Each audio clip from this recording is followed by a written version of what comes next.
establishing boundaries for yourself, for your clients, and for the space you operate in, as well as understanding the integrity that you hold, are very important parts of working with clients. Today, I'm talking with Holli West about how we can establish those boundaries if they're not there yet, whether it's a physical, emotional, or energetic boundary. And then also ways to look at the integrity that you hold and look at the integrity that you're working towards and seeing if these things align in a place where you are capable of seeing the client today. These are all big questions that sometimes we ask ourselves, sometimes we don't.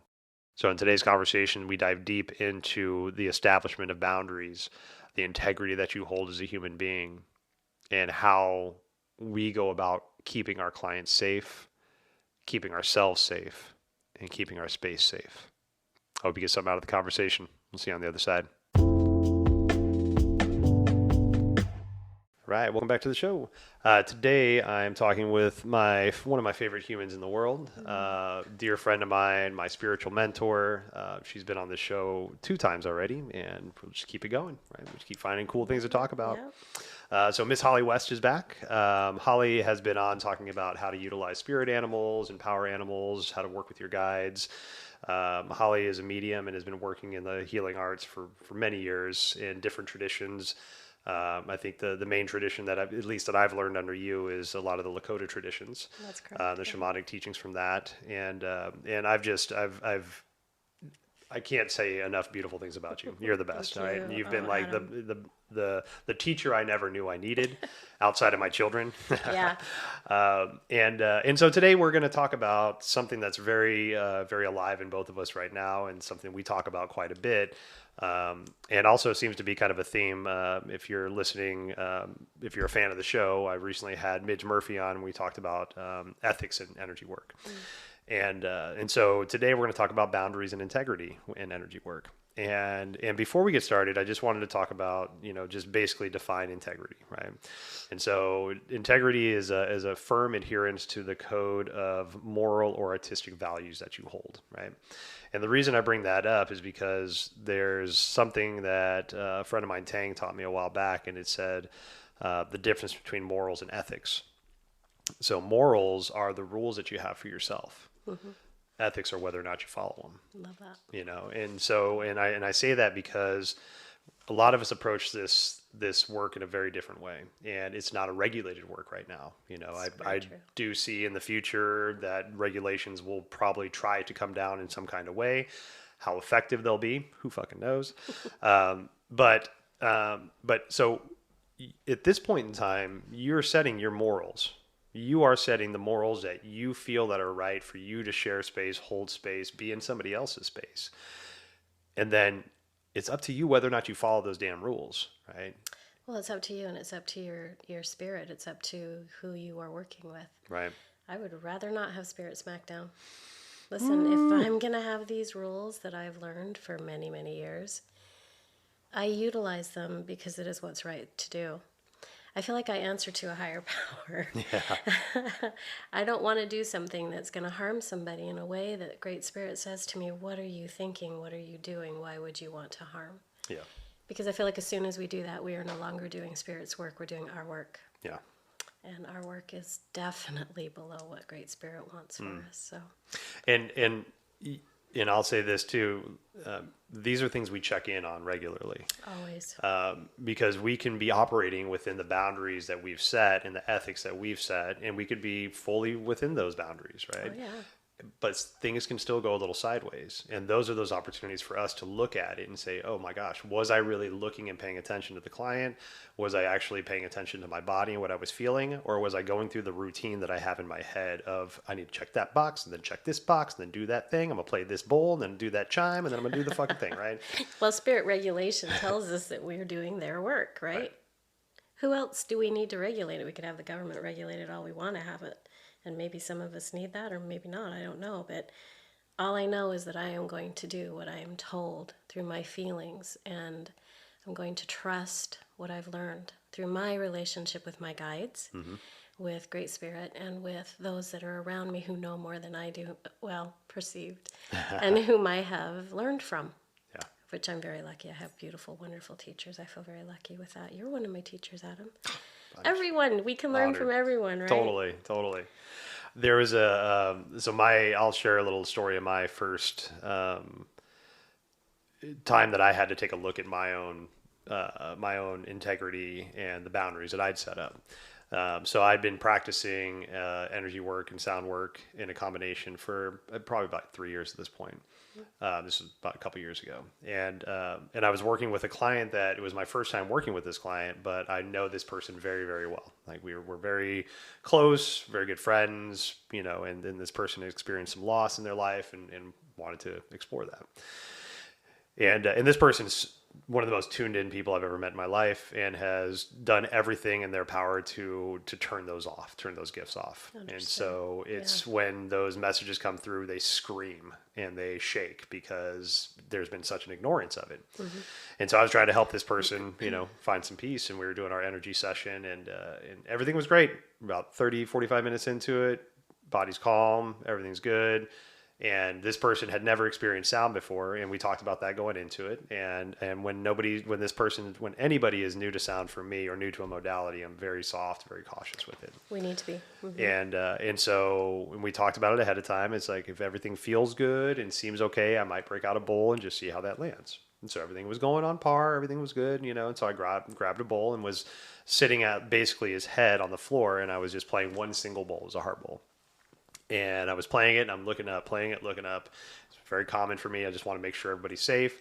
And so I was playing for maybe like 10 seconds, and I looked up, and I started noticing his head shaking. And I'm like, okay, all right. So I backed off the bowl a little bit, and I just was monitoring it, and then it just got more intense, more intense. Okay, stop the bowl, stop everything. Got up, and he was not convulsing, but having, you know, convulsions of sorts, right? His body was shaking. And so I put my hand on his forehead and another hand on his heart. And I was like, okay, so we're just going to breathe, right? You're safe. And I started talking him down from it. You're safe. You're okay. Tears coming out. You know, I could tell it was an emotional response, right? Mm-hmm. And so got him into a calm space and basically, you know, pulled him back out from there. It was like, okay, we've reached our limit for the day. Let's come out, let's talk. And I sat with him for about another hour just to make sure he was good to go and felt grounded and felt safe. And we discussed, you know, what happened and what he felt. But that was the very first time where I was like, okay, I don't know if I would say I overstepped a boundary, but I saw a boundary be pushed.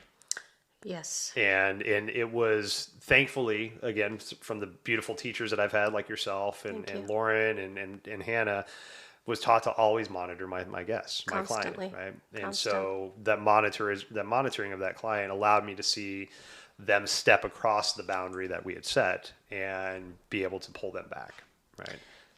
Most definitely. Not only do we stop when we see something harming a person, but we also know when to push when enough is not happening. And that comes from knowing your craft, knowing who you are, knowing what you've seen happen, but most of all, knowing what you feel inside. The boundary tells us that I'm not going to go past this because my abilities don't go past this. Or you say to them, wait a minute, you're experiencing something that I don't know what to do with at this point. It's time to pull back and let's walk you through this.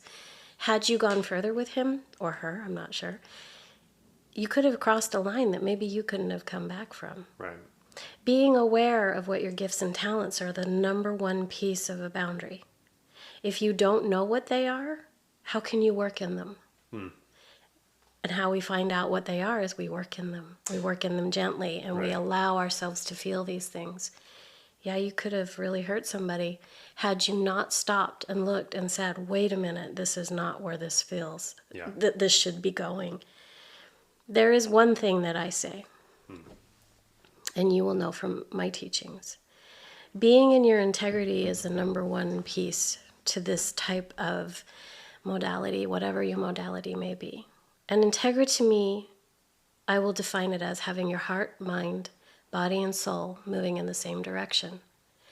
If all four of those pieces of integrity are not in alignment, you are not in alignment. You are not capable of helping that person that's in front of you if you don't know where you are in that line.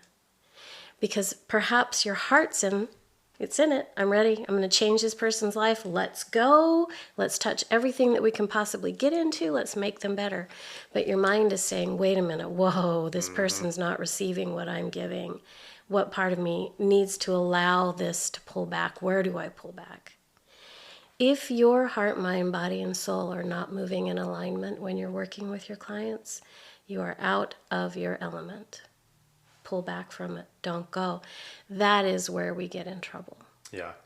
And I think, that's such an important thing to say, because I haven't yet met a person in this healing realm of sorts that doesn't want to do good. Of course. Right? They're in it because they've either had a trauma themselves, they've seen the way that they can help people, they've experienced something that in a way that makes it unique for them to approach somebody else, right?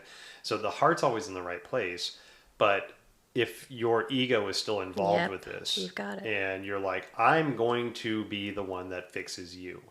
No matter what, we're going to figure it out. Again, heart's in the right place, but you're now stepping outside of your own boundaries, right, or your own integrity, because you're doing things and you're bringing in energies or modalities that you might not be fully appreciative of, even if you've experienced it before. And I see this a lot with breath work, with yoga teachers also. Where it's like a lot of people have experienced a breathwork seminar or a breathwork session and has felt the magic of it. And a lot of times what I'll hear is that ego pop in. It's like, oh, I know how to do that. Yeah. Okay. No, you've experienced holotropic breath work, right? You've induced your own hyperventilation, right? You understand that that's part of the process. But what happens if something goes sideways? How do you keep that person safe? Mm-hmm. What happens if tetany happens in the body, right? What happens if the body starts to convulse? What happens if you get emotional? Like, these are all things that a properly trained person is aware of and knows what to look for and knows what to do if something does happen. As you said, that's getting your ego out of the way. It's understanding that there are things that are greater than you. And not always having all the answers is the way that we find the answers. But we don't go headfirst into something without having integrity for somebody else. Can you imagine? I do a lot of soul retrievals. And I teach them, but I will only teach them pretty far into somebody's teachings, which you and I were just getting into it. And how many years have we been doing this? At least 5 years, right? Okay. Yeah. I'm starting to feel like, yes, okay, he's good. Let's go do this. Teaching of a soul retrieval, I would never attempt unless I knew what I was doing. Because what would happen if I was to do a soul retrieval with somebody and do something incorrect? What if I brought back the wrong soul piece or the wrong part to this person who needs it? And then we put it inside of there, and I'm like, okay, go ahead and go. Make me proud. See ya. Huh. Peace be with you. Bye. Right, yeah, no, it doesn't. I have a responsibility to know I want to say craft, but I don't necessarily like the word, but I love the word magic. My modality, I know it because I've taken the time to learn it. For somebody to just walk up and say, oh, breath work, I can breathe. Oh, I gotcha, let's go do that. No. That also goes along, and I feel like I'm a little bit scattered with this, except to say there's so much that I want to say about it because I believe so strongly in the ethics of this type of work. Yeah. Ethics to me in this type of work are so much bigger than even working in a Western situation. You are working with people who are putting their trust in you because they are hurting. Ethics say that I'm not going to take that person further down the pain road. Ethics to me say I'm not going to harm somebody more than when they came to me. And I think that as practitioners, if we don't have that type of vision when we're dealing with our clients, we could harm them. And a lot of that comes from getting out of our own way and really seeing what we can and cannot do. I stand strong in ethics with this. It is so very important to me. Yeah. I don't send anybody out and say, okay, go ahead, go do a soul retrieval. You're great, you're awesome, you've been to one class. Right. Bye.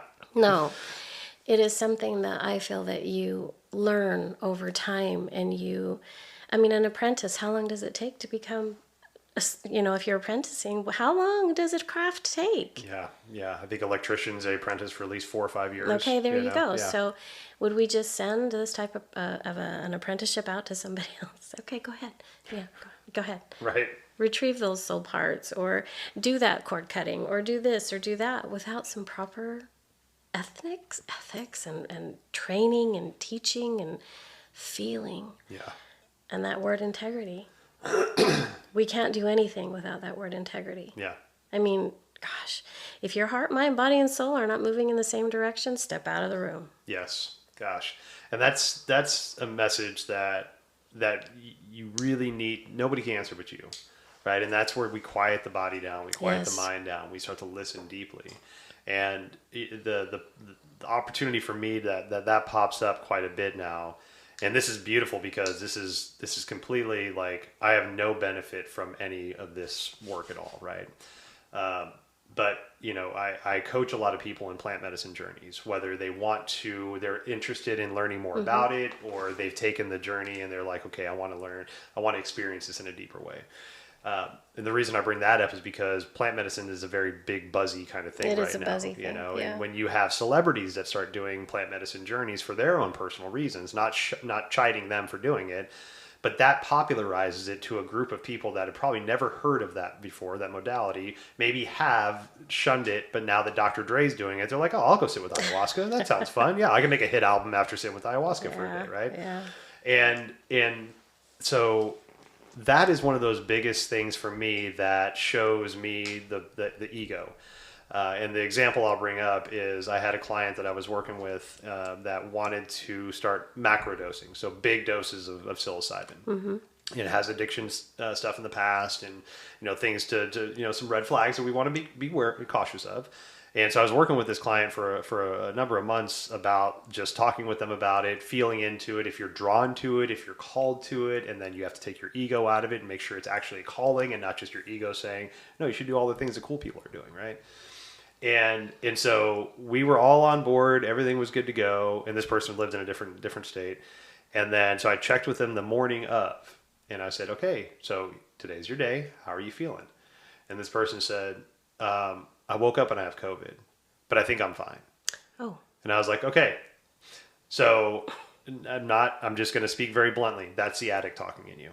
Okay. That's the addict wanting to chase something that's different than the mental state that you're in right now. Right. And the other thing I will tell you is that if you experience a hallucinogenic journey and you have any fucking doubt in your mind about doing it, it is going to magnify it 1,000 times. Yeah. If you sit with a plant medicine like psilocybin and you have COVID, you're going to go fucking crazy because your anxiety is going to get heightened, amplified, and all these things are going to start going through your head because you don't feel real safe.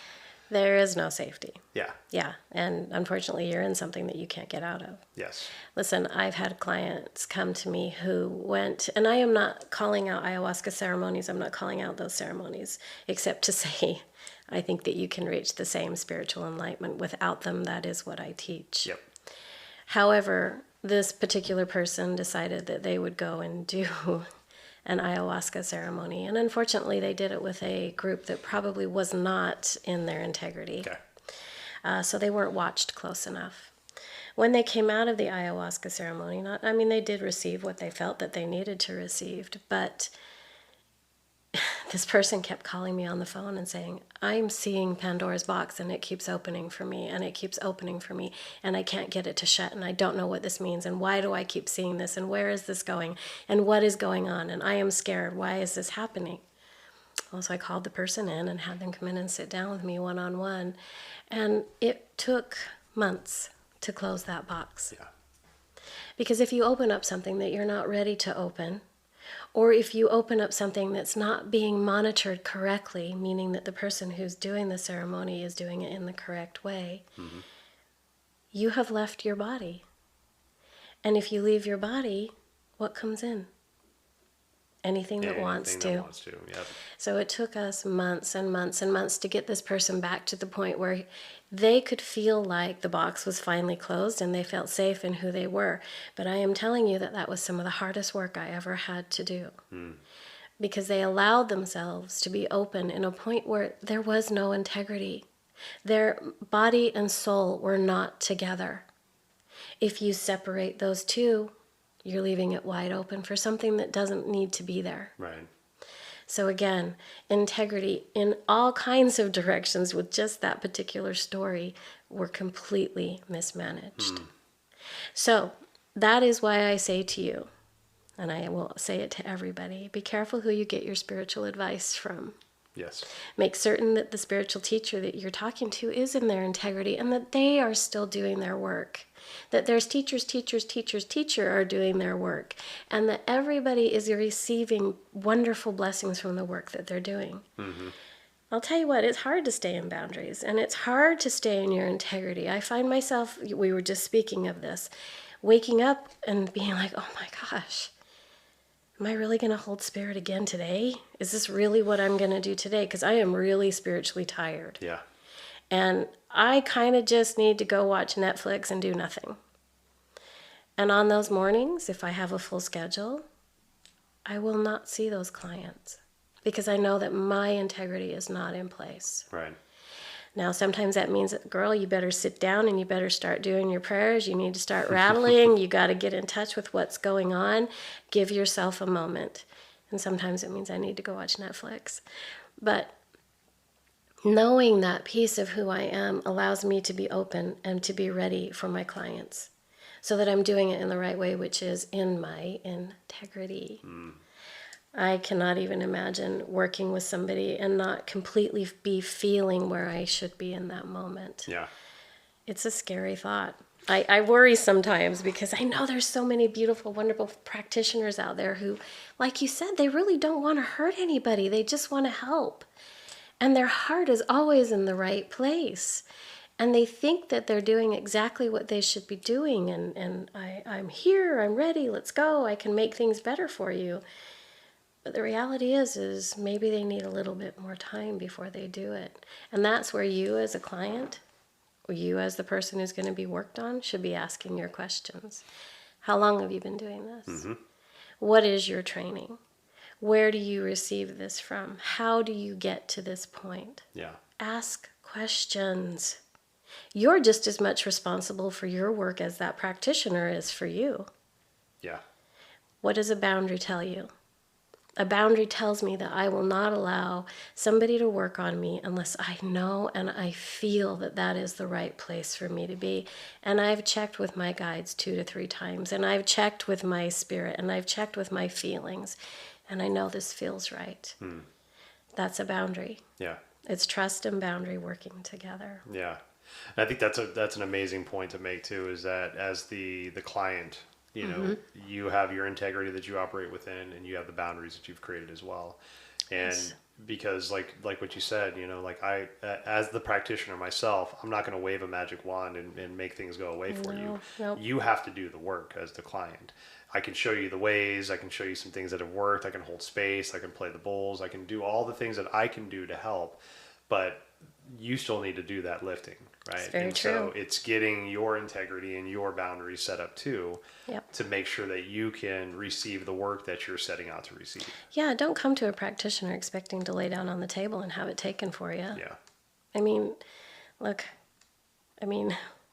we have a mutual client who I told this particular person, I said, you know, go home, this is going to happen for you. And when it didn't happen right away, this client said there was a lot of fuck yous, right? To me, to Holly. And I bring them on. I love those. I love that. Reality is that later this person found what they were looking for and it turned out okay. But I expect completely and totally for their journey to be challenged. If I just hand things over to you, what are you learning? It's 100%. Yeah, it's not going to ever work that way. And I love it when my clients say, fuck you. Because I feel like that means that I'm hitting the right chord, right? Yeah. Like, oh, wow, okay, let's go further into that then. Where Yep. are we going? Yep. And that's a whole nother thing. Get out of your way. They're not saying fuck you. They're saying fuck you to the action of what needs to be done. Yes. Thank you for that. Yeah, if I get hurt because somebody told me go to hell, boy, I've got a lot of hurt to go on. But, you know, you just keep moving through those things. But boundaries are always going to be there for us, both as a practitioner and as a client. Yeah. Don't walk into an office thinking you got all the answers. Not at all. And there's one of my favorite quotes I've shared on this show many times, and this is more for the person trying to find a practitioner that'll help them.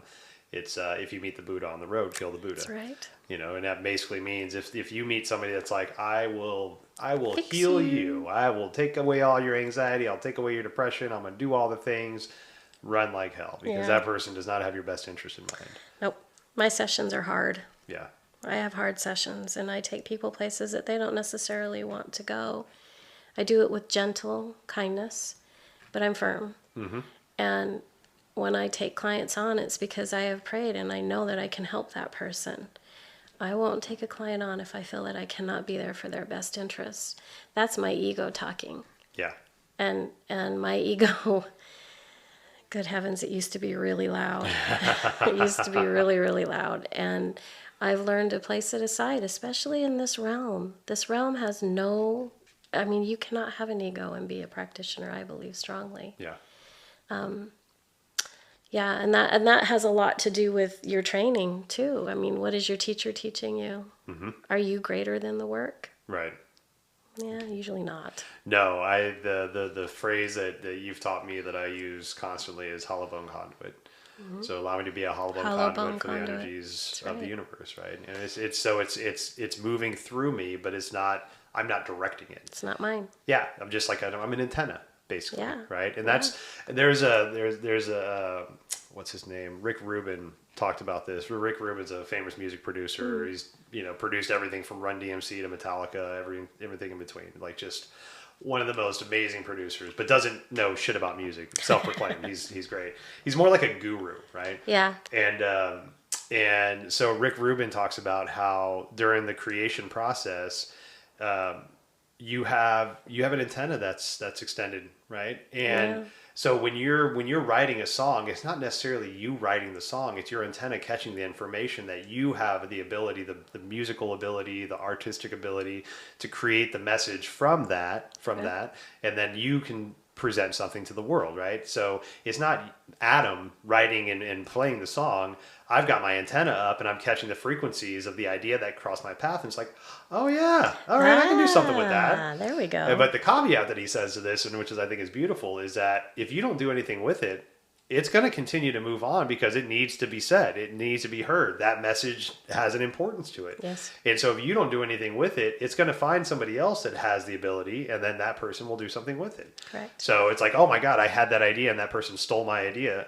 Well, no, I don't think that happened. That person was actually able to do something with the idea. Perhaps you weren't listening. Yeah. Yeah. Isn't that kind of the idea of Reiki? It's the power source. It's coming straight in through and out you and working with clients in that way. It's the same idea. You are a conduit for the gift that you have been given. Mm-hmm. There is no doubt. And there's boundaries with that as well, which we should touch on for sure because that's very important. However, you are the conduit for the power. You are not the power. Mm-hmm. I do not have Spider-Man power. How I'd love to. I'd love that. Bring it on. If I could go up and down great. But I do have a gift and a talent that was placed inside of me. And I have learned how to use it to the best of my abilities with the help that I've been given from my guides, my animals, the beautiful people who teach me these things. If the light goes past you, maybe you weren't ready for it either. Mm-hmm. Maybe it wasn't quite time. And that's where we get into the boundary piece. Yeah, love that. Boundaries, boundaries, boundaries. Let me tell you, that's my first lesson with everybody I take on. Yeah. What is your boundary? Well, I don't know. What's a boundary? Well, I don't know. Maybe you need to define that for me. Yeah, exactly. And I can't we define your boundaries. And then we begin. So I got 3 different types of boundaries because Yeah. because there's different ways to look at this because we have to have our personal boundaries, Yes. like for maybe our energies, right? Our physical boundaries. So the things I wrote down were energetic, emotional, and physical boundaries. And those are both for the client, the self, and the space that you operate in. Very correct. And I think that part gets a little squirrely sometimes. The space that you operate in with the boundaries. And I'll share. I have a friend of mine, Colleen, who's a massage therapist. She's one of the most gifted body workers I've ever met in my entire life. And I remember when we started doing Reiki at the house, Monica and I, we got a massage table, set up the room, and I had Colleen come over and say, hey, just check it out because this is what you do in a different realm, but you basically work in rooms and make sure everything's where it needs to be and everything. And so she walked in and she's like, okay, I'm not saying this because I think you're going to. I just need to say it because I say this to every single body worker that I've worked with. She used to be a teacher. She's like, okay, this bed this massage bed is only for massaging. There's no hanky panky. There's there's nothing that happens on this bed except for healing because you need to respect the space that you're in. That's very correct. And so she's like, at that point in time we were, cross utilizing bedrooms. So she's like, not saying you can't, if this is your bedroom, not saying you can't have sex in this room. But you need to purify this space, right? Always. Keep the space as clean as you can. So not on the table. If you do have relations, we'll call it relations. We'll go back to the baby boomers. Yes. If you have relations, sage the room after you're done. Cleanse the room because it's a loving experience. It's happening. It's a right? beautiful experience in most cases. Exactly, right? Most cases. But it was funny because it was like, oh, Colleen, of course that would come from you in a beautiful, loving way, but also, thank you so much for making sure you said that. Because not to say we would have done that, but having that hard boundary set by somebody I love, respect, and adore, that's one of those things that'll never leave my mind. And I'll make sure to tell everybody else, which I have. The people that I work with, I'm like, hey, just so you know, best advice I ever got. No hanky-panky no sex in the Reiki room. No right? sex in the Reiki room. Oh my goodness. Woo! Bring it on. No, I mean, it's very truthful. That would be a physical boundary. What else do you think a physical boundary is? For me, so I like to make sure that, we'll say physical boundaries in working with a client. Especially brand new clients, especially if they're an opposite sex of me, because I understand I'm a man. I want to make sure that everybody is able to relax and receive in the way that they need to. Yes. So I talk to people very clearly about what the process is that I'm going to put them through, where the hands will go, if you have any sensations, if you have any sensitivities, if you have anything that I need to stay away from, because I can hover. I don't need to put my hands on you. If there needs to be a boundary, I can place my chakapa over your midsection and then put my hands on that, right? So I'm not directly touching your body. So that's, we've been through so much trauma as humans that we can't understand. Just because you have a boundary doesn't mean I should question it. That's correct. Don't you know how respected I am in this community? I would never do something like. Okay, but we got to earn that trust. And so if I need a baby step to earn your trust so that you can feel relaxed enough to receive the work that you're doing, tell me what I got to do. Yeah, bring it on. I'll put socks in my hands if that makes sense, right? Listen, before I begin with any client, there's always the talk that I have. The talk says, this is your time with spirit. You get to make the choices because you have discernment. You get to decide how you want this to go. We can touch, we can do whatever you would like to do, but whatever you choose, it will be honored, both through me and through spirit. Because some of the work that I do, all of the work that I do, there's ancestors present. Right. Not everybody is comfortable with that feeling. So just even in that physical piece as well, knowing that even those that are not seen have a boundary. Wow, love that. It is not just me that has a physical boundary. It is the ancestors that you are working with that have a physical boundary. Yeah. People ask me all the time, I mean, how do you go forward with this when it's constantly and you're seeing things all the time? Aren't you just tired? And I say, yeah, it is. And that's why at 8:00 every night I shut down. People can contact me all they want after 8:00. They will not get a response. Yeah. 8:00 comes, my spiritual spidey sense, whatever you want to call it, it shuts down. It gets muted because that is something that I need with my ancestors. That is something that I have to have for my physical well-being in order to continue as a spiritual practitioner. If I don't have that time where I can go cry or I can go spend time with my family or I can do whatever it is that I need to do without feeling everybody else's emotions or feelings, which I will allow during certain hours of the day, Right. then I would not be a good spiritual practitioner. Yeah. And that's a whole nother thing. As spiritual practitioners, we think we have to give everything, right? Yeah. If we're not giving everything, then we are not doing our work. If we are not constantly in the spiritual realm, oh my gosh, people are going to stop wanting to come see me. If we are not constantly at one with spirit, then we're doing something wrong. Reality is we're human. We have human emotions. We have human bodies that need certain human things. We are able to have physical boundaries with spirits. Yeah. So are the people that are on your table. So are the people that I'm speaking to one-on-one. Everybody is allowed that boundary. Again, being a practitioner and knowing when to push and knowing when to pull is also very important with those boundaries. Yeah. We've had a couple experiences where you have not wanted to give up information. And there has been some pushing. But I knew when to stop and I knew when to go. Yeah. Because I was listening to the spirits that were around you and the spirits that were around me.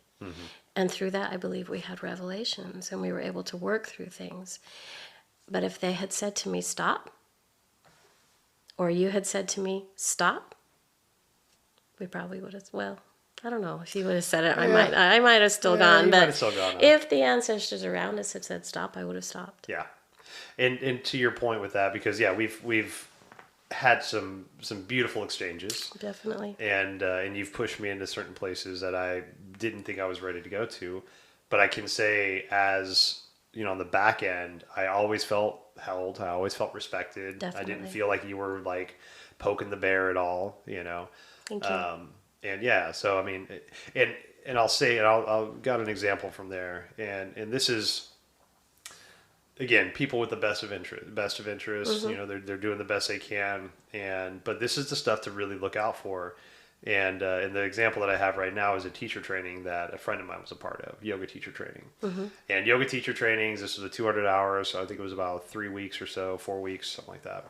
And so you're in these groups, you're opening up, you're cracking yourself open, you're doing a lot of self-exploration as well as learning how to teach yoga.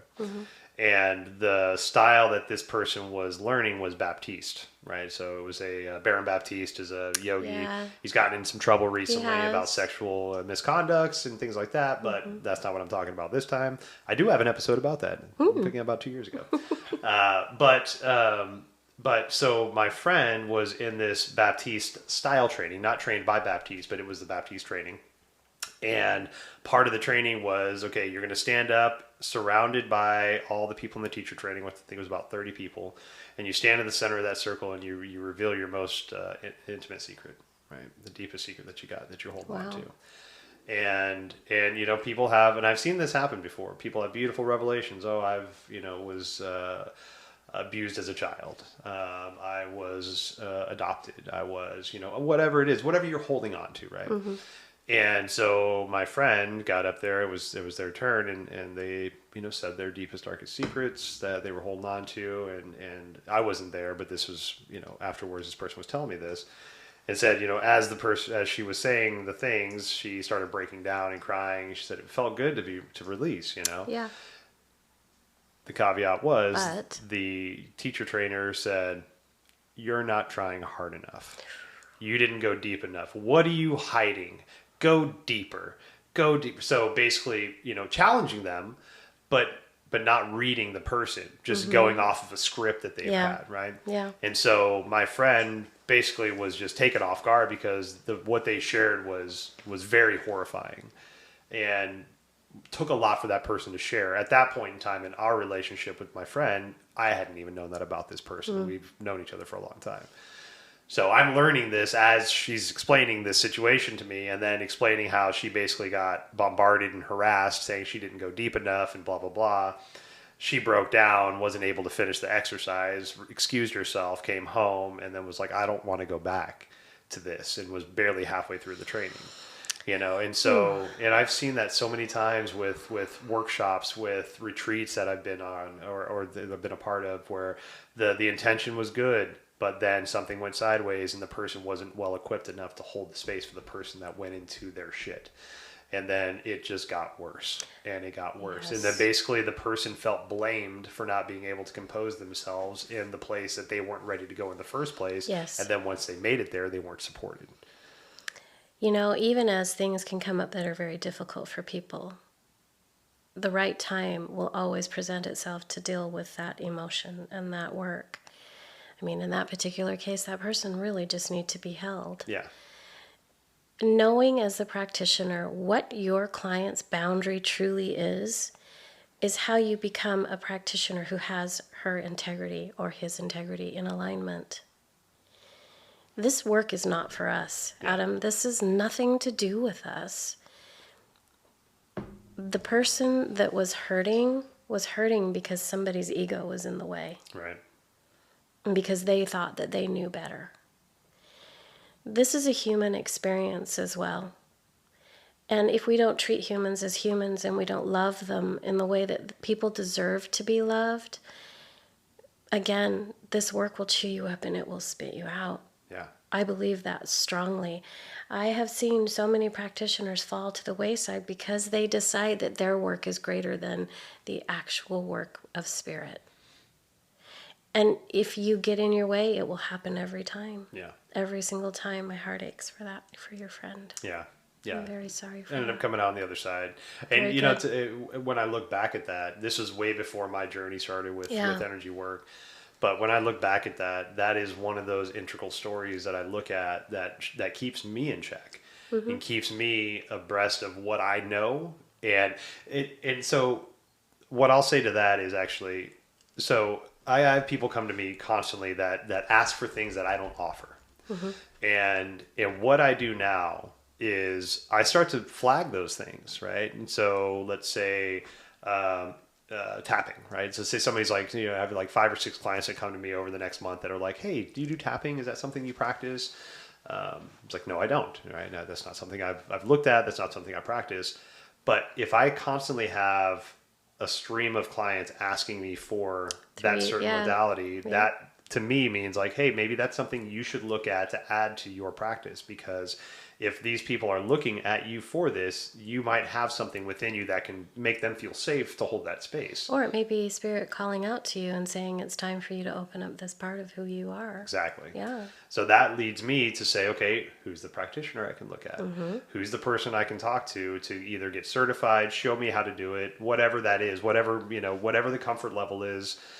And I don't always think certifications are the way to go, but if you have like a mentor like yourself, that can show me how to do something, and then we have our schedule, we work together, we get to a point to where I feel safe and you feel safe, right? Yes. All the boundaries have been set and the boundaries have been met, right? We're good to go, we feel good, and then we find out what those next steps are. Correct. Right? But it's not like, oh, you know what? I can tap on people. I'm gonna go watch a YouTube video real quick and it's under the eyebrow or under the eye. Okay, cool. Right in the heart. Okay, I got that. Okay, the weight of a nickel. Okay, I got that. But do you really? Yeah. But do you really? Yeah. Right? Again, boundaries are set to protect you and your client. Yeah. They're not.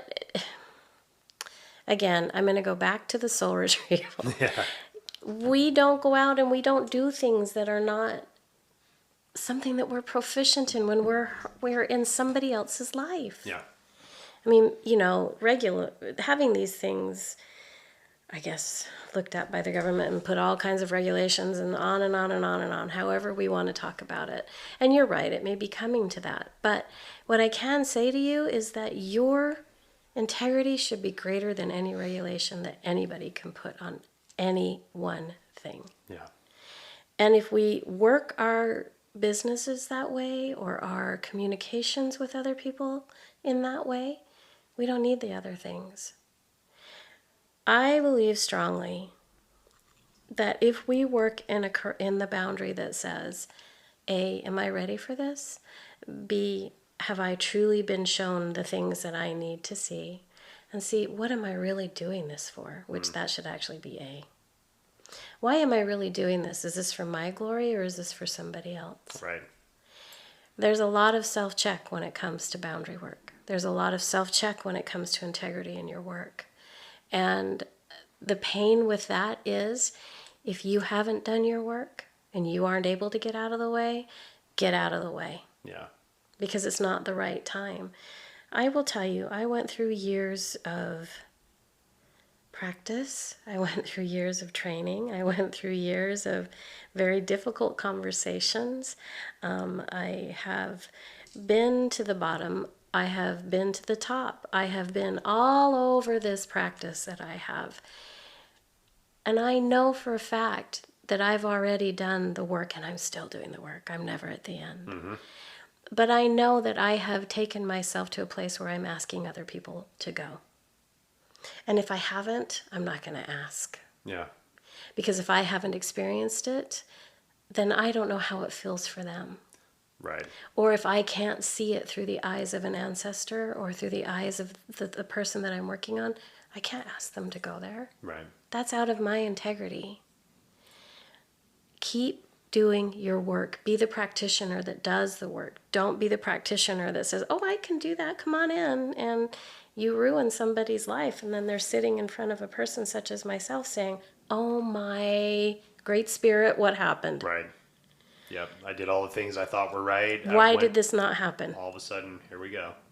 And again, I don't believe that people do it because their heart is wrong or because their heart's not in it for a specific reason. But I just believe that this is the type of work that you have to check yourself constantly. This is not just a yearly check. This is a daily check. This is a waking up in the morning and saying, where am I today? Yeah. How do I feel today? Can I truly give this piece of myself in the right way? If not, my boundary says, no, I can't. I need to take a break. Yeah.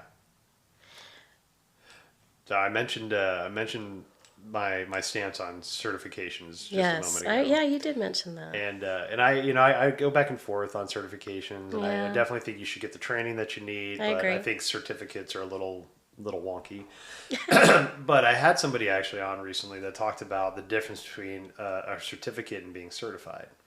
And I love the way that they put this. Ooh. So a certificate is like, okay, I spent, let's say, a weekend learning tapping. And we'll go back to tapping, right? So I had a Friday, Saturday, Sunday session with a practitioner that knows what they're doing. And I sat through their 10 hours of practicum, and I got a certificate that said, hey, Adam completed 10 hours of tapping. Certificate. Yeah.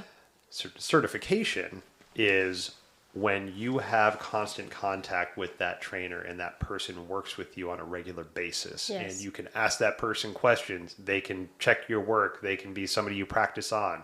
There's a hand holding. There's a teaching that goes with that, right? Correct. And so that is a certification because you are working constantly with that person. You have them that you can reference back to.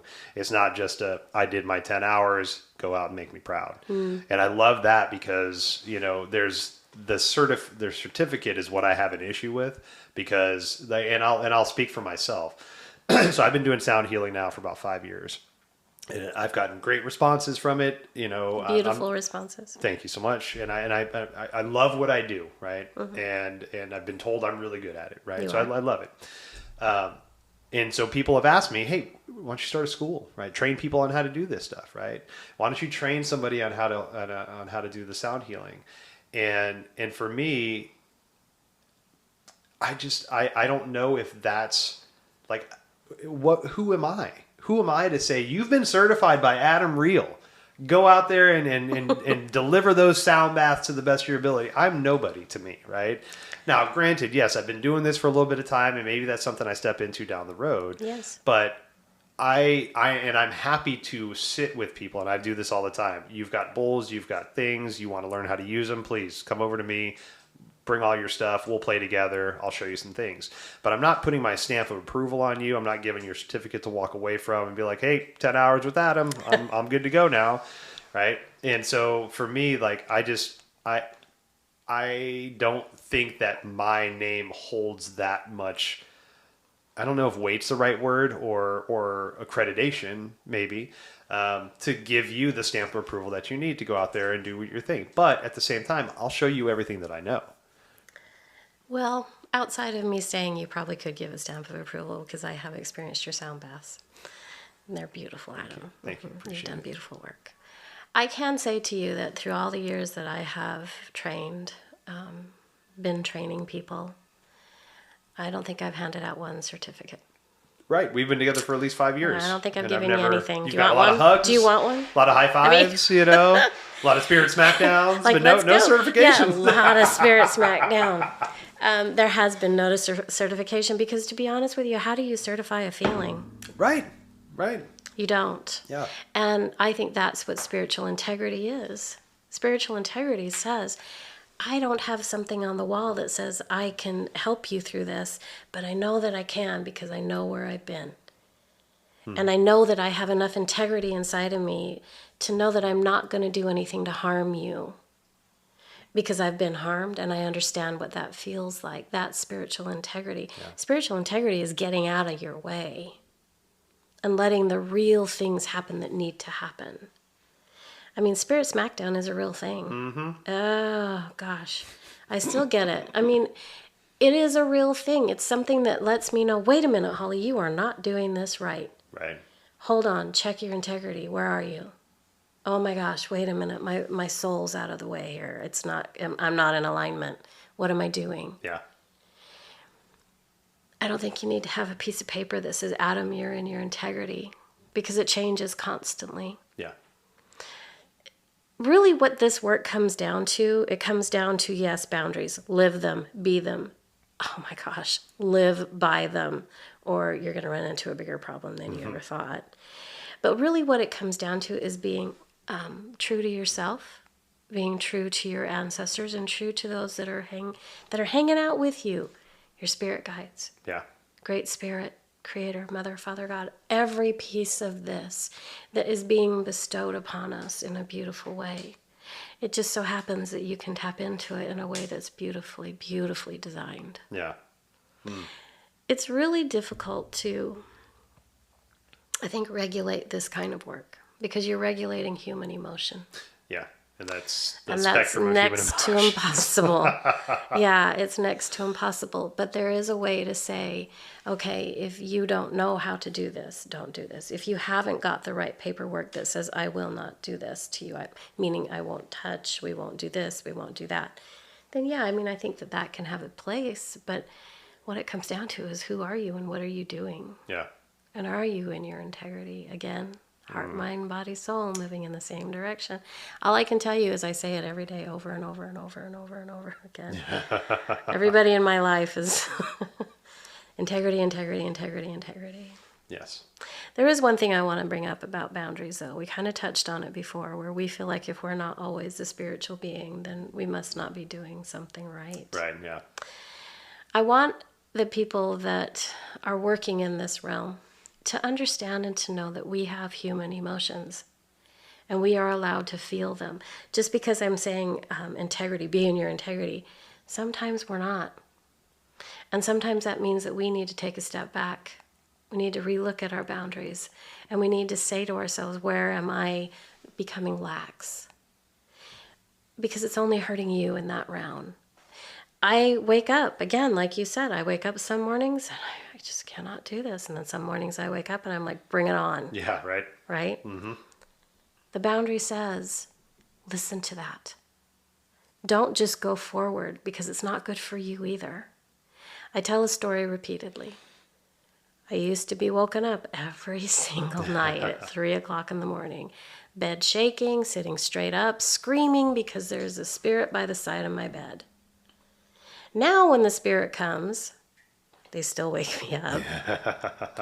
I will say to them, you can come back at 7 o'clock in the morning and I'll talk to you then. 7 o'clock in the morning, here they come. These gifts aren't going to go away. Have your rest. Have your boundary. Live your life as best as you possibly can so that when the work does come, you're rested. You're ready for it. Let's go. Bring it on. Yep. If you don't feel it, you don't feel it. There you go.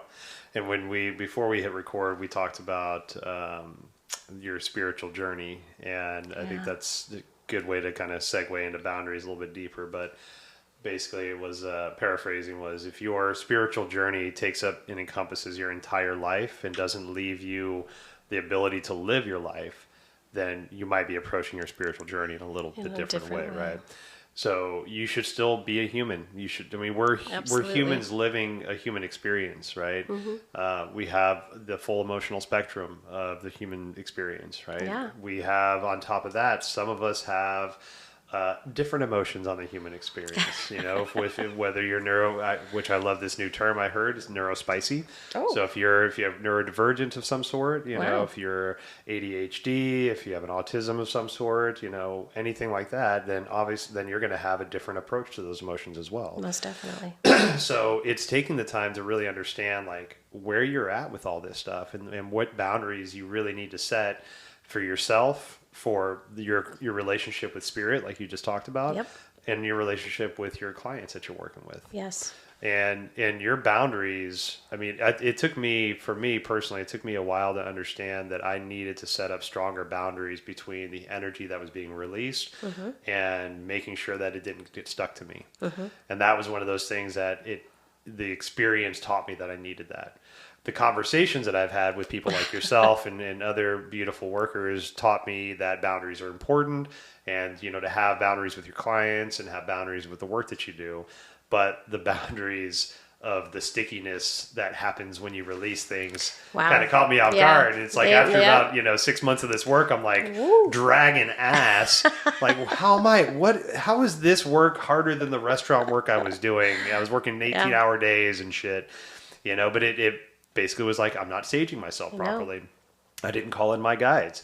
I need an extra layer of protection when I hold public sound baths because I have anywhere from 30 to 60 people at these sound baths. Yeah. And yes, my guides are strong and they're doing great, but I could also call in some of the deities that I work with and say, hey, Chambuni Durga and Baba Hanuman and Mama Gayatri, come and help me also, right? Yes. Set up the perimeter, right? And it's so funny because like I think one of the first conversations we had, you introduced me to one of my spirit animals, the white tiger. Oh gosh. and you basically said that this tiger keeps anything from coming at me, and you have to go through the tiger first before you get to me. And that vision has never left my mind about being surrounded by all these beautiful guides, but at the center of it, this big white tiger that's like, state your business or get fucked. You shall not pass. Yeah. Yep. And so like I love that. And so but visualizing that has really helped me embrace the idea of that boundary that's been set up. Most and definitely. that protection that's been set up. Most definitely. And these protections are there for everybody. Yeah. You only need call on them. You spoke before of maybe ancestors and spirits and everything getting tired of Adam calling, right? Yeah. I'm here to say I have yet to see that in my entire spiritual life. I have yet to see an ancestor be like, oh, God damn it, Adam, calling again, and what now? And 5 more times this week. Now what? No. The exact opposite comes forward, the one that says, how come he hasn't called? Yeah. Or why isn't he letting me know that he needs me? Because I'm here. Yeah. I can also promise you that sometimes they need to be asked. Yeah. And sometimes they'll just show up regardless, but you gotta ask. Yeah.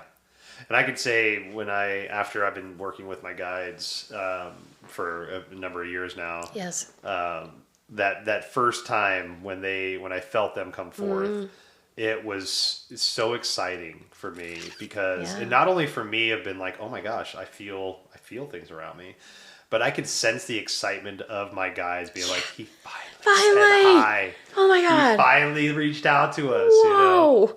And to the point, the funny story that you just shared. So we just, Holly and I were at I guess a spiritual training of sorts. Oh my gosh, amazing. A couple weekends ago and in Sacramento. And I've talked to Holly about this before, but and it kind of goes in and out, but I shared it again. It was a point of frustration. But basically it was like, I call on my guides so much that I think they're like, oh, this fucking guy again, right? Oh, Adam needs help driving to Ellensburg. Oh, Adam needs help to make sure that he doesn't buy the wrong fucking toilet paper at QFC, whatever it is, but that's such a humanistic view, right? And you had this beautiful way of saying it, so with that view, you're wrapped up in the concept of time in a human aspect, right? That's right. Linear time from past to present. Whereas, in the indigenous practices that I've looked at, which I really love this, is that, they look at time as a circle and everything's happening at the same time and we can just start to pull in. and say, okay, I want that time, and okay, we're going to pull that out and pull this out. And so when I'm thinking like, again, in my head, it's like, oh, my spirit guides are sitting there like watching TV, and they're like, ah, God, here he goes again. Fucking protection this and spells that. Oh, okay, pause that. Luckily, we have Netflix now. We can pause live TV. Let's go take care of Adam real quick. Oh, Adam. And it's the total opposite. It's like, oh, hey, Adam needs something. Let's oh go. my God. Let's go help him out, He said it. Where'd he go? Let's go. Come on, everybody on. Game on. Exactly. No, it's the exact opposite. To them, time is nothing. It is nothing. And really, we're thinking small when we think time. Yeah. Right? That's small thought. Big thought says, I'm here. Call me. Let me help you. That is what my existence is now. Yeah. That is why I'm here. My God, if your ancestors are like, where's he been? Where's he been as they're tapping their watch? Right. Why not? Why not now? Why not me? Call me. Call me. Call me. You know what? When we, again, get bigger than the practice, and we get bigger than what the emotion is and where we truly are in the practice, meaning we need to be helped, that's when we start to lose. That's when we start to fall back. That's when we stop and say, all right, wait a minute. What part of my integrity is out of line? Where are my boundaries being crossed? What am I allowing to take more of my time? And if it's human time that I need, what am I utilizing it for? That is a call to action, Adam. That is a call to where am I? Because I'll tell you what, they'll be there for you. Yeah. That's what their existence is for. And if you don't think they're excited and happy, every time you call, they're like, oh my God, it's like a mother who hasn't heard from their college daughter for 6 months, and here it comes. They're going to drop everything to talk to you. It's the same idea. Yeah. Exact same idea. That's good perspective, because that's basically my daughter and myself. Yeah, it's you like, got oh, wait, she called. It's mine too. Everybody Wait a shut minute. up. Whoa. I have a special ringtone when she calls. That means I drop everything, right? So it's the same idea. They get the ringtone. Adam's calling. Everybody in. Everybody in. Just make sure that you call.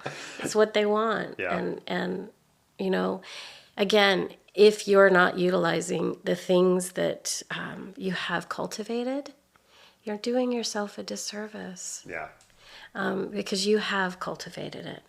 And I can only speak towards you and I, but I know what the work that you have done to cultivate this. This is a real thing that is happening for you because you've done the work. And you know what you need in this realm. Yeah. It's a matter of being afraid to ask. Yeah, it really is. It is. It's like I said, who am I? Why do I deserve? Right? Because you're Adam. But I think the thing is like it's I'm not special. I'm not special. We all have this ability. Well, we all have the ability, and it does exist for all of us. Yeah. I believe that strongly. I do believe some people come equipped a little bit stronger, but I also believe that everybody can tap into that part of who they are. Right. Without the use of different types of stimuli. Medicines of sort.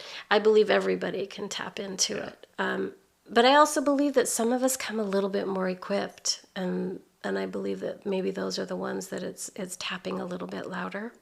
Yes. And to that point too, I've been seeing that example a lot more with our newer generation of humans.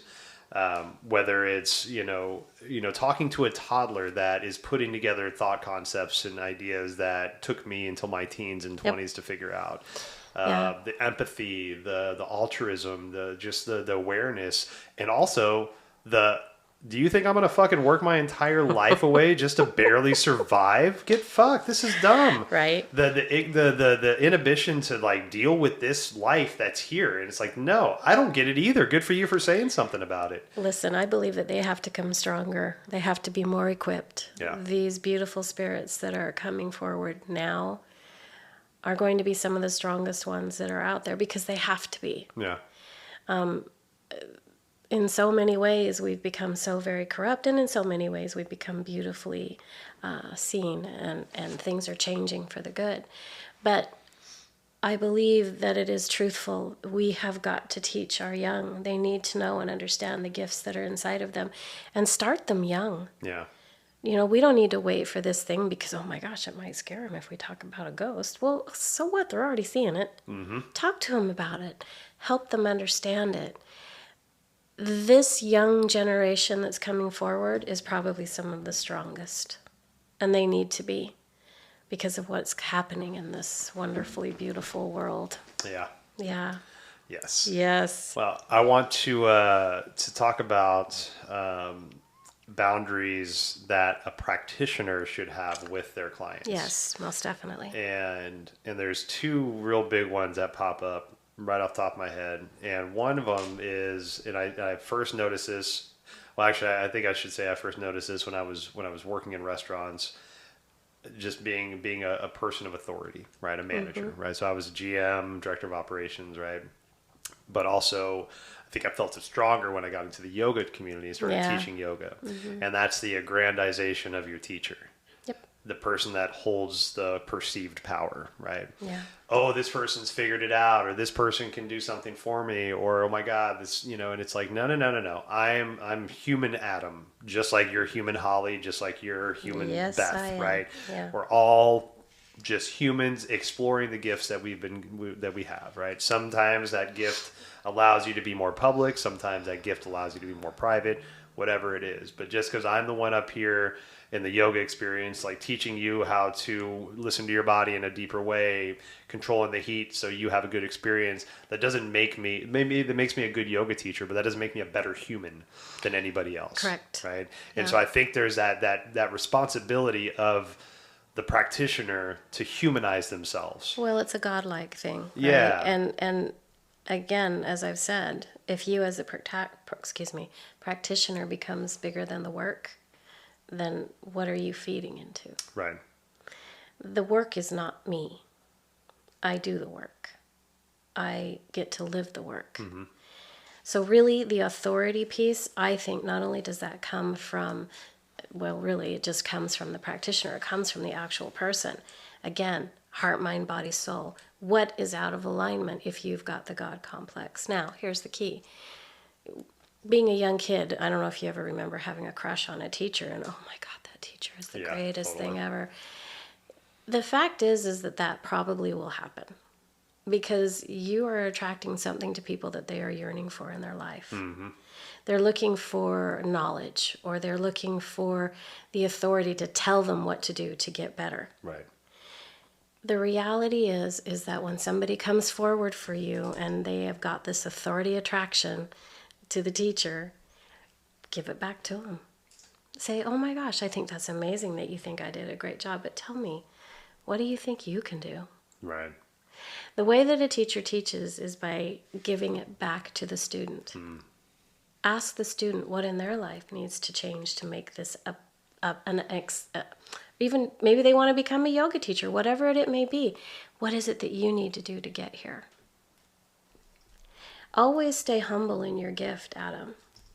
If you stay humble in your gift and you stay in your integrity, the authority piece goes away. I don't need to be the authority. I just need to be the one that's guiding you towards your own answer. Yeah. There you go. I think that's exactly it. Guiding you towards your own answer.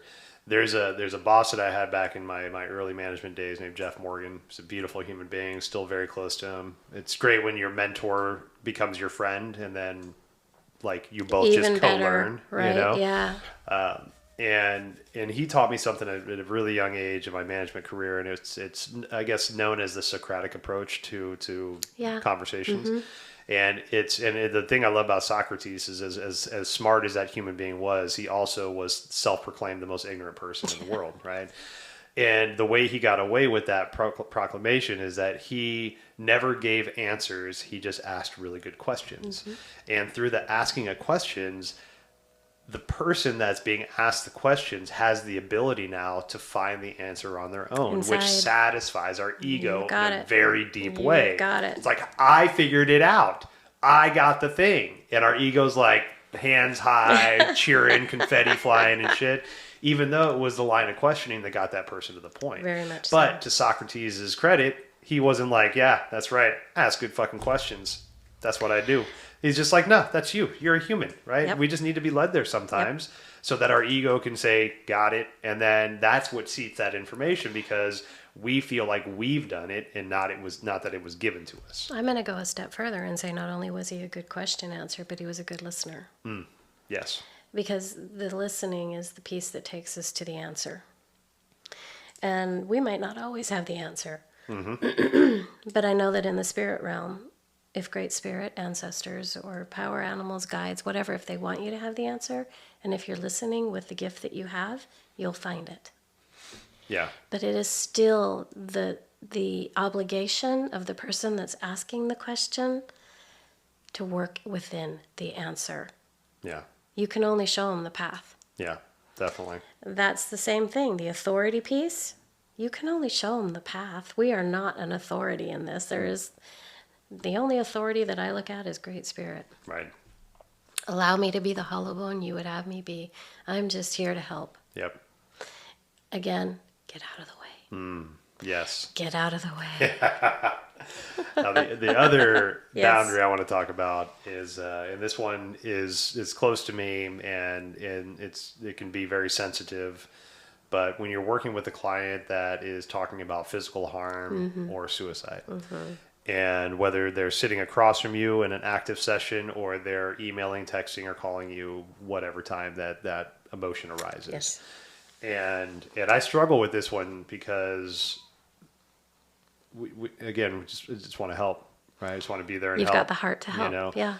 And it's really hard, and I've experienced this a couple times now, and it's really hard for me to be, past my cutoff time. Let's say mine's 10, right? Yeah. Not to 8 yet, Holly. Getting there. You'll get there. But let's say 10 o'clock, and my phone's on silent, but I grab my phone and just check my messages, and there's a message saying, hey, I'm not in a good place. I'm thinking about physically harming myself.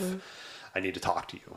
And it's like, well, shit, what do I do right now, right? Yeah. And because you have a relationship with that person because they're your client, you have their best well-being in mind, that you want to be there for them, but are you physically able to at that point in time? And if you're not, and you offer help and it goes the wrong way, are you adding to the plight that person's experiencing? Or can we, and to me, and this is something I've got to get past myself, is I felt really cold saying, I'm sorry, I can't help you right now. Here's the 988 suicide hotline. Please contact them. They have better help that they can give you.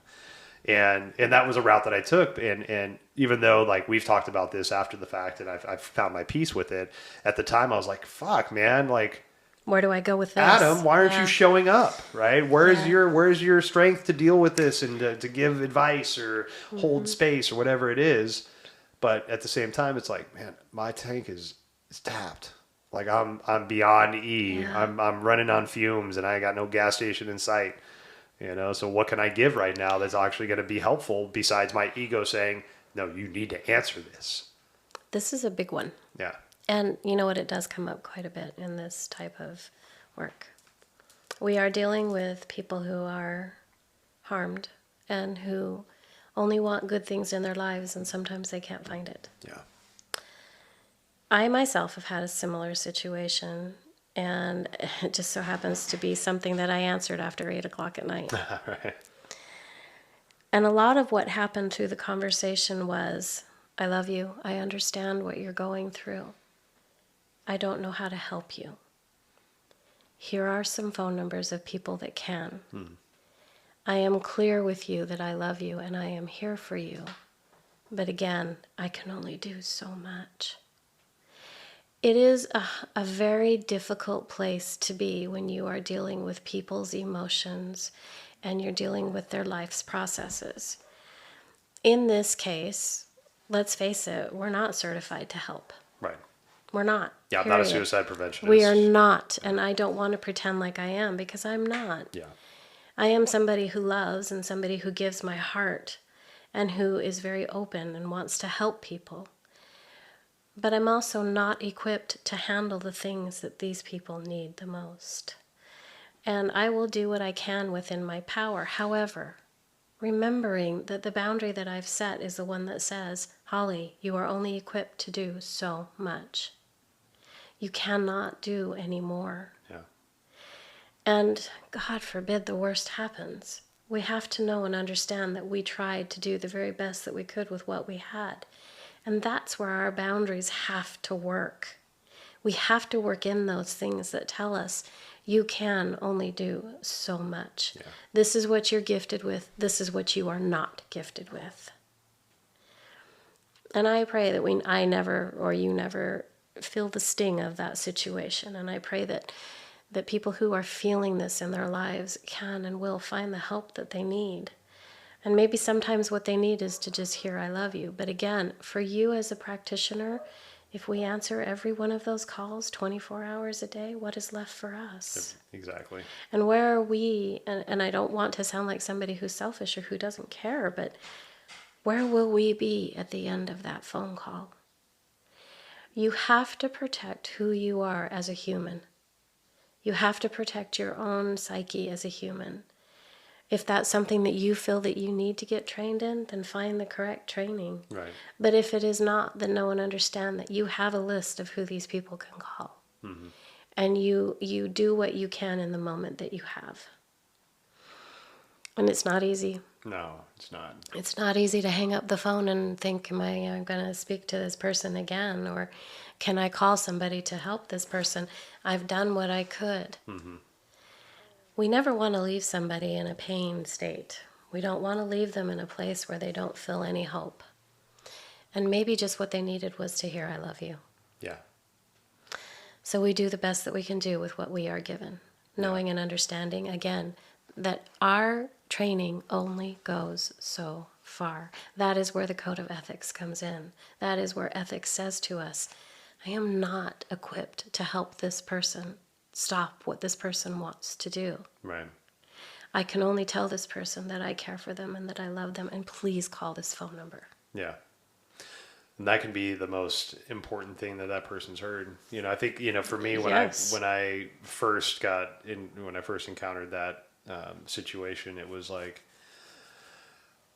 I just felt so helpless. It is a very helpless powerless. feeling. Oh, it's very powerless. Yes. In fact, the person that I'm speaking of with the Pandora's box, not only was I able to help the person with the side that I could, but before I began with this person, they had some people on board that could help them that were trained in something specific. So we worked in tandem. I knew that there were pieces of that person's life that I could not do anything for. My ego got out of the way instead of saying, I can do all of this because I'm spirit, bring it on. No, I knew for a fact that there was only so much that I could do. Yeah. And I needed help. So you call forth the help. You do what it is that you know you need to do, but you also need to remember that you are a human in this experience, and that is your boundary. Yeah. If we get too far involved in something, we lose ourselves. And really, you know what it is? I'm going to tell you this over and over again. It's something that I use on a daily basis. When that oxygen mask falls, what do they say to do? Put it on first. Put yours That's on right. first. Yep. How can you help anybody else if you are so down and so deep into the mire that you can't get yourself back up? Yeah. There's an indigenous character, I guess, maybe, called the Sin Eater. Yes. And so the Sin Eater was also an X-Files episode in the late 90s. Which I remember that very well. Great episode. Yeah. I mentioned this because if we think that we're going to be the person to solve all the problems, this is where the sideways comes in. And so the idea of the Sin Eater is, so it was in the indigenous cultures, it's a shaman that is able to remove the hurt, the injury, the disease, the whatever it is that's plaguing the human, and is able to remove that. But the way the shaman does it is it takes on the sin, quote unquote, itself. And integrates it into their body. And so in the X-Files episode where there's a physical depiction of this human being, just ulcers and sores and tumors and all, like missing teeth and Yeah. just like all these physical, blemishes and all this stuff that's going on because the person is taking away all the sicknesses, but is embodying those sicknesses, isn't finding a way to dispel those, right? Yep. And so, in my practice that you've helped me with, I work with a phoenix that is able Yes, to you do. take, the things that I pull out of the clients that I work with or the things that I've released and help burn them away. Yep. So I don't sit with them and they don't become part of me. Very much. And I say that because this is where those boundaries need to be there. Because if you think, again, like I can solve all the problems, I'm going to take away all the pain and the suffering from all the people, where does it go? It's going to go into you. It stays. And it stays, right? And And that's where the yeah, disease comes from and very much. all those plights. So we got to figure out, we got to be really strong in those moments to know what we're capable of and what we need to start to release. But I think those, like sometimes those precarious situations we find ourselves in, and then we handle them and the integrity and the boundaries that we've set up to that point can deepen our boundaries and show how important Most that integrity really, definitely. really is. And really, sometimes just showing that action forward is a lot of what your client needs, right? Yeah. As far as shamans are concerned, yes, there are ways that they can take those things on, but I can promise you that in most cases they have also learned how to release them. In some cases, there have been some that held on to it and they did get ill before their time, and we did lose them before their time. Yeah. But I can tell you that it is very important to always hold a boundary around somebody else's energy. You cannot help anybody else if you are so far down that you cannot get back up. I will say it over and over and over again. Yeah. The boundary says that in order for us to do the most work in the most productive and beautiful way that we can possibly do is to know ourselves. And to understand, why am I doing this? What is my reason? Who am I going to help? And why do I want to do this? What is my calling? Every piece of who we are, we can place into our magic and into our beauty and into our practices. But we can only do it if we have the boundary that allows us to continue to do it. Otherwise, we're at a loss for our families. We're at a loss for our pets. We're at a loss for everybody that matters in our human existence. Yeah. We don't want that, because then we've lost ourselves to spirit and we've lost ourselves to the work. We're not able to move forward in a beautiful way if we do that. Yeah. And how many more lives can we touch if we do this in the right way? And how many more people can we help through their pain if we do this in the right way? Yeah. We have to be very good at knowing when to stop, and we have to be very good at knowing when it's hurting, and we have to be very good at knowing when it's helping. Yes. And you mentioned self, right? Yes. Knowing the self. And that was something that was big for me in the weekend we just came back. And actually, I'll just say this, it's been big for me for a couple of years now. And I actually did an episode with Camo about knowledge of self not too long ago. Very important. But one of the things that came from the last weekend that we did is, knowledge of self. The acronym is KOS, right? And so if you break it down, it's chaos, right? And through your figuring through the chaos of yourself is the true knowledge of self. Most definitely. Right? Because we got to quell the chaoticness that's going on. But to do that, you have to understand what's chaotic in the first place. And through the chaos and the understanding of that creates the knowledge of self. And through the knowledge of self, we learn how to utilize the quote unquote chaos as a benefit, as a tool, instead of something that makes confusion and just all this erratic energy within us. So much confusion. So much. And really, if you stop and think about it, if you add to it the dark side of energy work and the light side of energy work, where do you think the dark side wants you to go? Right. It wants you to go right to chaos, because if you go to chaos, you're going to start doubting everything that you're doing. If you're doubting everything that you're doing, then you're not able to help anybody else with their chaos. Yeah. Impeccable with your boundaries. Impeccable with your integrity. Impeccable. If you can be that, you can be the practitioner that is able to help people. If you start to get out of that, chaos will always take over. It wants to. Yeah. oh my gosh, it's like, woo, warm blanket, bring it on.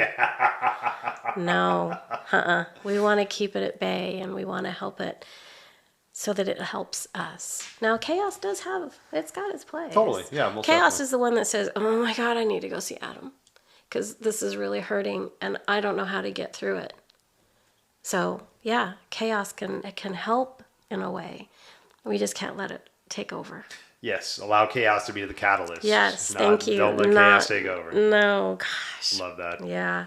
Awesome. Well, Yeah. Holly, thank you so much. I Thank think you. you know that I just cherish your wisdom and cherish you. your knowledge, and thank you for allowing us to kind of approach this seemingly sensitive topic. You know, It is sensitive. your Yes. integrity, your boundaries for yourself, for the clients, for client to practitioner, practitioner to client. You know, the work that you're doing, the space that you're doing it in. Yeah. Like these are all things that use the heart that you have that got you to the place to know that this is the work you need to do. Oh, I love that. And then let the humanness Yeah. make sure that you stay safe in Yeah. doing what you're doing. Listen, I feel very honored that I'm allowed to teach this, and I feel very honored to be a part of this teaching for people. I feel very blessed by Spirit that I am able to move this work forward because there's a lot of beautiful lives that need this and that can work in boundaries and work in integrity, and a lot of them have never really felt it. And I can appreciate and I thank it's a great Spirit for the opportunity that I have to teach and move forward with this. Yeah, It's my life's work. I love it. Well, you do a great job at it. And I'm Thank honored you. to have you brought into my path and mine into yours. And thank so we you. can all work together and just create this beautiful little... Bring it on. Yeah, it's beautiful. So Yeah, no, thank I you love for all it. that you do. We appreciate you. Thank you, Adam. All right, we'll see you soon. Goodbye.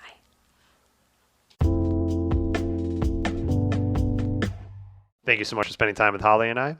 Check out the show notes for ways to learn more about Holly. You can book a session with her or just dive deeper into her offerings, as well as ways to support the show. All based in love. We'll see you next time.